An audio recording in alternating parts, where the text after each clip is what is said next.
তো ক্রিপ্টোক্রাইম বললেই আমাদের মাথায় কি আসে? সাধারণত চুরি বা হ্যাকিং, তাই না?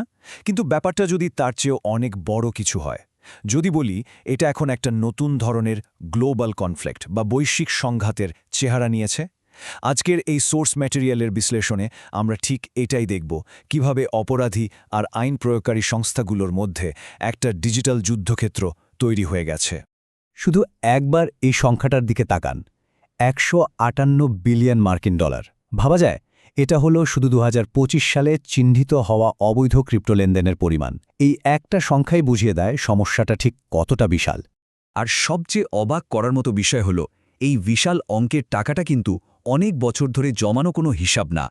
এটা শুধুমাত্র একটা বছরে অবৈধভাবে লেনদেন হয়েছে। মানে এই সমস্যাটা যে কত দ্রুত বাড়ছে তা এখান থেকেই স্পষ্ট। এখানেই কিন্তু একটা বড় প্রশ্ন চলে আসে। আমরা তো জানি ক্রিপ্টো পরিচয় গোপন রাখার জন্য ব্যবহার হয়, তাহলে এটা একটা যুদ্ধক্ষেত্র হয়ে উঠছে কিভাবে?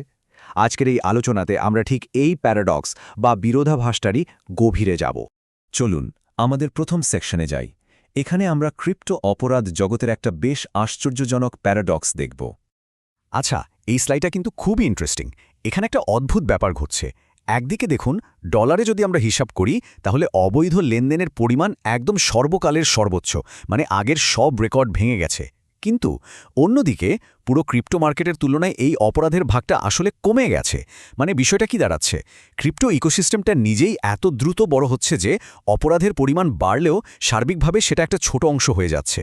বলা যায় ক্রিপ্টো জগৎটা ধীরে ধীরে পরিণত হচ্ছে। তাহলে প্রশ্ন হল, এই অপরাধগুলোর পেছনে আসলে কারা? সত্যি বলতে এরা আর আগের মতো একা একা কাজ করা কোনো হ্যাকার নয়।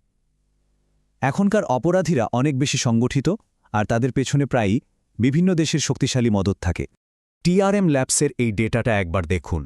এখানে যে জিনিসটা সবচেয়ে বেশি চোখে পড়ার মতো তা হল নিষেধাজ্ঞা বা স্যাংশনস সম্পর্কিত কার্যকলাপ। এর বৃদ্ধির হার 400%-এরও বেশি। মানে অন্য সব ধরনের ক্রাইমের চেয়ে এটা অনেক অনেক দ্রুত বাড়ছে, যা সরাসরি রাষ্ট্রীয় মদদের দিকেই ইঙ্গিত করে। তো মূল ব্যাপারটা হলো, এটা আর শুধু টাকা লুকানোর মধ্যে সীমাবদ্ধ নেই। কিছু কিছু দেশ আন্তর্জাতিক নিষেধাজ্ঞা এড়ানোর জন্য ক্রিপ্টোকে তাদের একটা প্যারালাল বা সমান্তরাল অর্থনৈতিক সিস্টেম হিসেবে ব্যবহার করার চেষ্টা করছে। এর একটা খুব বড় উদাহরণ হল রাশিয়ার A7 নেটওয়ার্ক। এটা আসলে ক্রেমলিনের মদতপুষ্ট একটা প্ল্যাটফর্ম, যা তৈরি করা হয়েছে নিষেধাজ্ঞা এড়ানোর জন্য। আর এটা কাজও করে প্রায় একটা রাষ্ট্রীয় আর্থিক সিস্টেমের মতোই।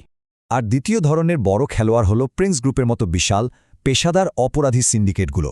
এরা ইন্ডাস্ট্রিয়াল স্কেলে স্ক্যাম চালায়, যেমন পিগ বুচারিং স্ক্যাম, যেখানে প্রথমে বিশ্বাস তৈরি করে পরে বিনিয়োগকারীর সবকিছু হাতিয়ে নেওয়া হয়।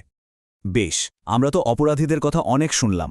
চলুন এবার একটু ফোকাসটা অন্যদিকে ঘোরানো যাক। দেখা যাক তদন্তকারীরা কিভাবে ক্রিপ্টোর এই পরিচয় গোপন রাখার ধারণাটাকে ভেঙে দিচ্ছেন, আর তাদের গোপন অস্ত্রটা ঠিক কী। এই কথাটাতেই কিন্তু আসল রহস্যটা লুকিয়ে আছে।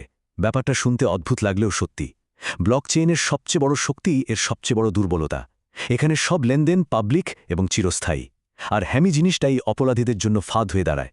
তাদের প্রত্যেকটা পদক্ষেপের একটা ডিজিটাল ফুটপ্রিন্ট থেকে যায়। আর এই ফুটপ্রিন্ট খুঁজে বের করার জন্য তদন্তকারীদের প্রধান টুল হল ব্লকচেইন এক্সপ্লোরার। এটাকে সহজভাবে ব্লকচেইনের জন্য একটা গুগল সার্চ ইঞ্জিনের মতো ভাবতে পারেন, যা দিয়ে যে কোনো ওয়ালেটের সাথে জড়িত প্রত্যেকটা লেনদেন খুঁজে বের করা যায়। এই স্লাইডটা পুরো প্রক্রিয়াটাকে খুব সহজ করে দেখাচ্ছে। প্রথমে তদন্তকারীরা টাকার লেনদেনকে অনুসরণ করতে থাকেন। তারপর তারা এমন একটা পয়েন্ট খোঁজেন যেখানে টাকাটা কোনো নিয়ন্ত্রিত এক্সচেঞ্জের মাধ্যমে লেনদেন হয়েছে।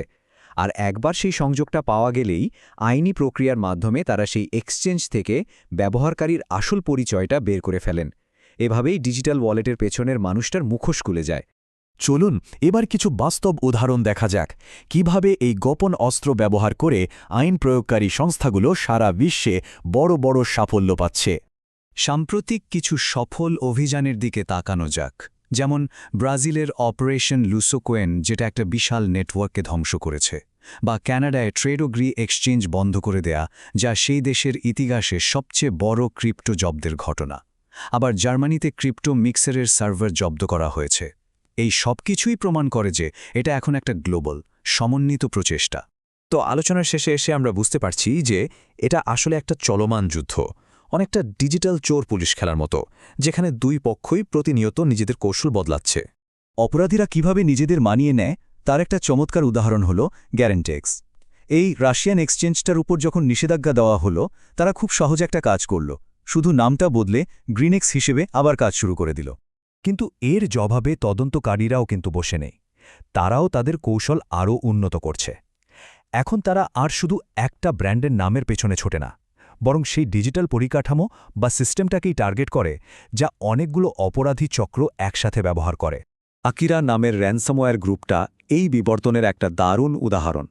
ধরা পড়ার হাত থেকে বাঁচতে তারা তাদের টাকা পাচারের কৌশল অন্তত 4 বার বদলেছে, যা থেকে বোঝা যায় এই ডিজিটাল অস্ত্র প্রতিযোগিতাটা কতটা তীব্র। তাহলে সব শেষে প্রশ্নটা কোথায় এসে দাঁড়ায়?